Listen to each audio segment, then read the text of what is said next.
guys. Okay, it's like 3 o'clock in the morning. I can't sleep. I'm wide awake, absolutely wide awake. Stuff going through my mind, as you do. But oh man, I've just put the heater back on. It's cold, snowing outside. It's like there's probably 1.5 inches of snow. So yeah, it's a bit cold. Getting myself a cup of tea on the go.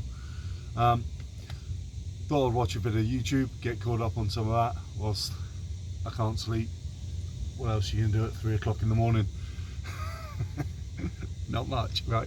So just watched Liam's video, Liamtheterrible. If you haven't seen him, I imagine most of you guys that are seeing this probably know and watch Liam, but if you haven't, check out his channel. I'll put a link at the top. He's great, love the guy. Speaks quite a bit about mental health and some of the problems you have with living in a van or the van life.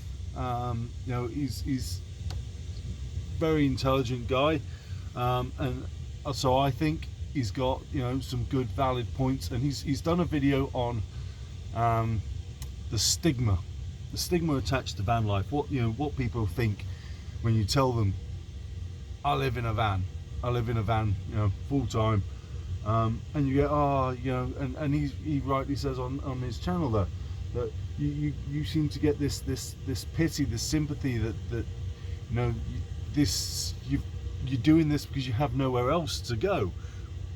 It's not the case, you know.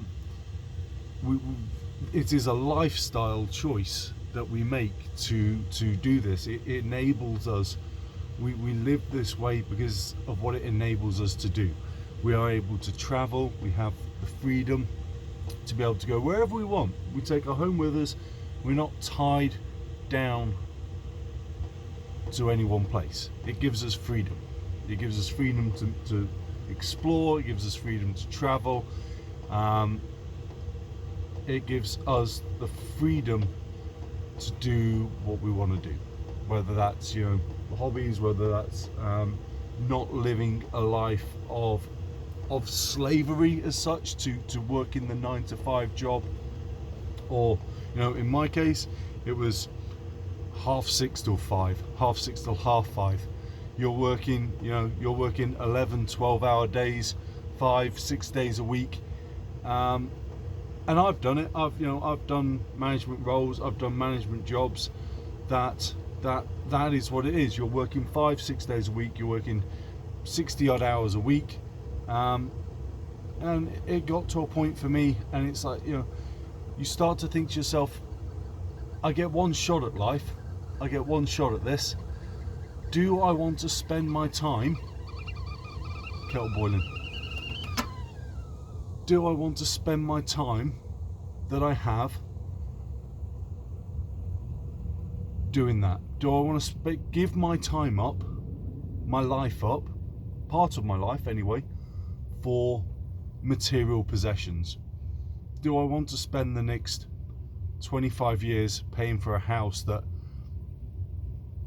I don't spend any time in because I'm so busy working that I have to go and, you know, I'm at work more than I'm in the house?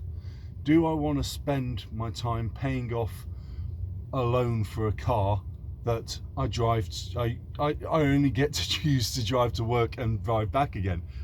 You know, to me, it doesn't make sense. It doesn't make sense why I would put myself into a position where I'm going to spend my entire life working to pay something off that I don't get time to enjoy, or don't get time to spend, you know, I don't get time to spend in my house, or I don't get time to drive my car, because in order for me to have those things, I have to go to work to earn the money to pay for them. It's a never-ending cycle, and you know, there's always going to be somebody with more money. There's always going to be somebody with a nicer car, with a nicer house. I don't see the point as to why you would want to spend all of your time, all of your energy, all of your life paying for something that you don't get time to enjoy. I would much rather live with less material belongings and less material possessions in order for me to have time to do what I want, time to explore, time to have the freedom to spend with friends, to spend with my daughter. That was a big one. When my daughter came along, I was working in management. I was stressed. I was having a bad time in relationships, and I was working that much. I didn't get to see her. She would be asleep when I'd go to work, and by the time I got back from work, she'd be asleep. So the only time I got to see her was when she was sleeping in her cot, and she didn't get to know me for a period. But I didn't want to live that way. I wanted to spend time with my daughter. I wanted to spend time exploring the world. So I mean, at the minute I'm in Scotland. I've been up here and I was working up here, and I've been up here for a number of years, and traveling at the weekends and having a few day trips away as and when I could. But it's only really been this last few months since I've started doing full-time van life that you get to appreciate it, because you get to spend time and really not have to think about rushing back to one place. You get to actually spend time to enjoy an area and to explore an area and to meet some of the locals, and I get to spend time with my daughter. I get to see her grow up, and for me, being able to do that is worth far more than anything that money could buy. Would I want a nice car? I could have had a nice car. I had a good job. I was on a pretty decent salary. But do I want to trade money, material possessions, for time with my daughter? Is that a trade you want to make? And yet, without thinking, millions of people every day are doing just that. They are trading time with their families, with their friends, time that they might not have, for material possessions.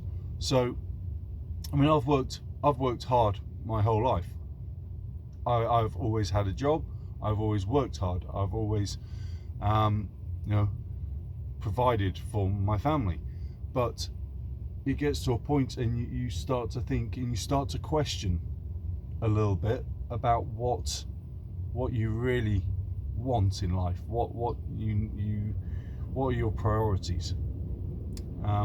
So anyway, Liam had this a bit of a video out there on the stigma of van life and what people say when they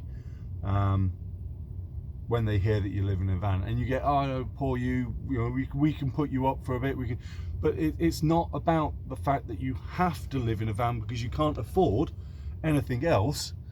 It's the fact that you choose to live this way because that's how you enjoy spending your time. That's how you enjoy your life. That's how you are, making the most and prioritizing what's important to you.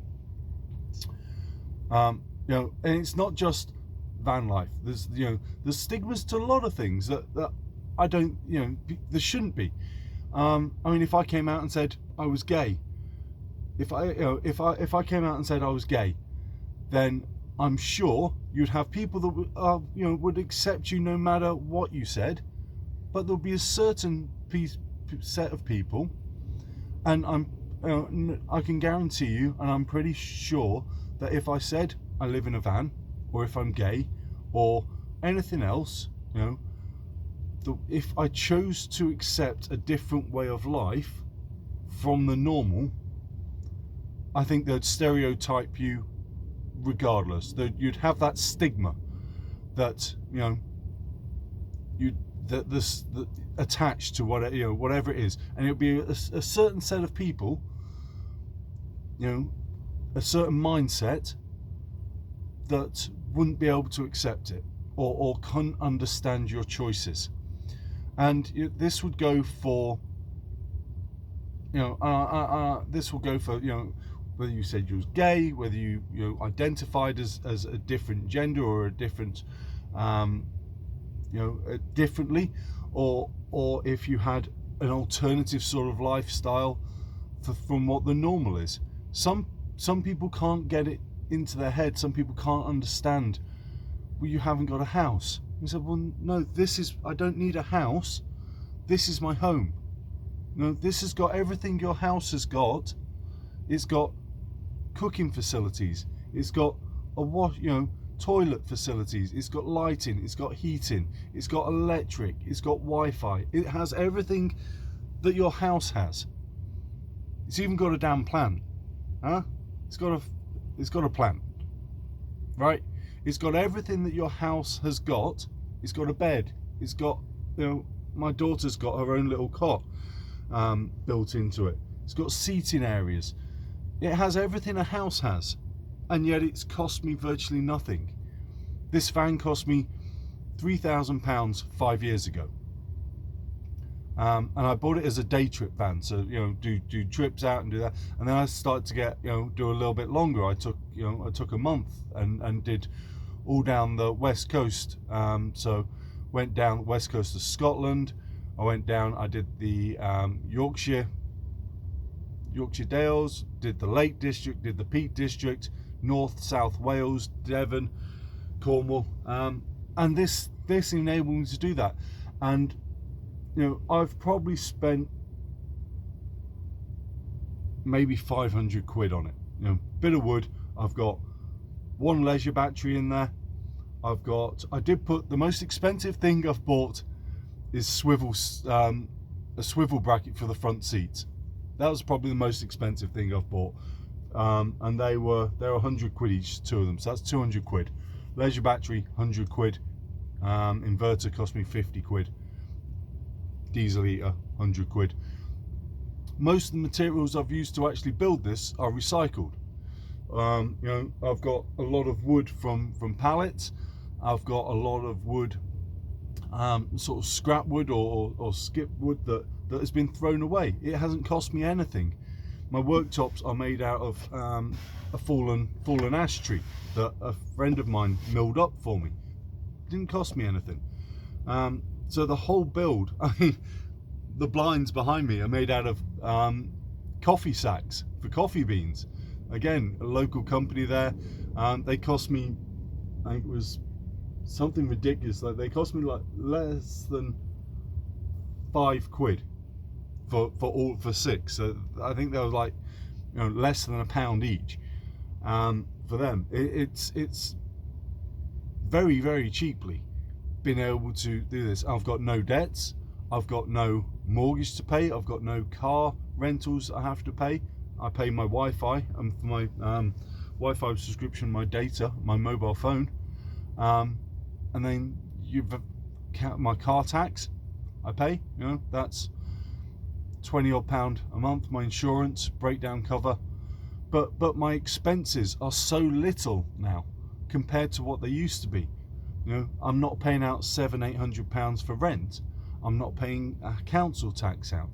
I'm not having to pay out electric, gas, all of those sort of things that you would normally take up a huge portion of your salary. I'm now not paying for, and in fact, that I can now live on such a small amount that I don't need to work much to be able to afford the lifestyle that I want. I mean, let me know your thoughts. Let me know your thoughts, because I think it could be any sort of stigma. There's so much stigma attached to anybody that wants to live a different lifestyle other than the plain Jane, the normal, the complete, I want to do a 9 to 5, I want to have a house, I want to have a car. They're all going to be on credit. I'm going to be working 40-50 years to pay it off. To me, that's madness. To me, I can't understand why somebody would want to spend their life doing that. That seems crazy. The fact that I'm going to spend the next 40 or 50 years of my life working to pay something off.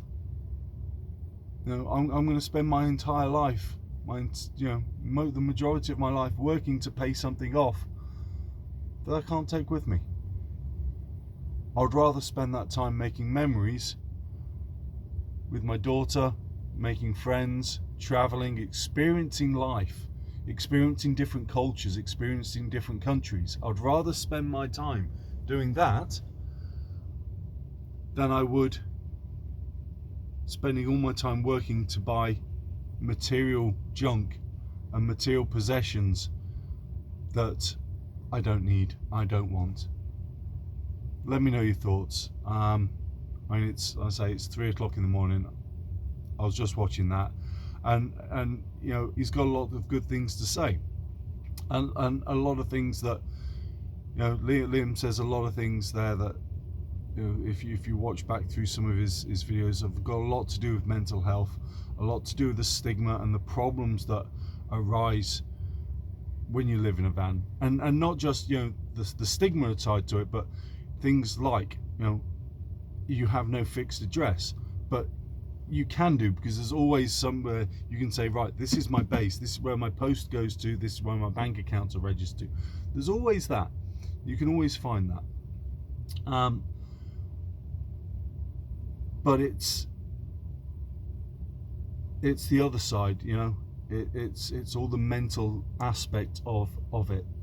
For him, at the minute, he's going through things with the courts and his child and stuff like that. And in the back of my mind, my daughter's still very young, and I haven't had to go through that, luckily. But at the back of my mind, it plays on my head slightly that if I was in that situation and that was my daughter that I'm trying to fight for custody for, and I'm telling the courts or I'm telling social work that I live in a van, how would that go down? You know, it has everything that a house has. She's well cared for. She's not spending all her time with a childminder. She's spending it with her father. But how would they perceive that? How would that reflect on me, the fact that I live in a van? How would that be judged? How would I be judged? It's interesting thoughts. It's an interesting watch, and it does provoke questions that, you know, is hard to answer at the minute. It's hard to see how that would pan out. You know, thought I'd put my points of view across. Let me know yours. I think I've waffled on enough. I'm going to get my tea before it goes cold. But yeah, it's interesting.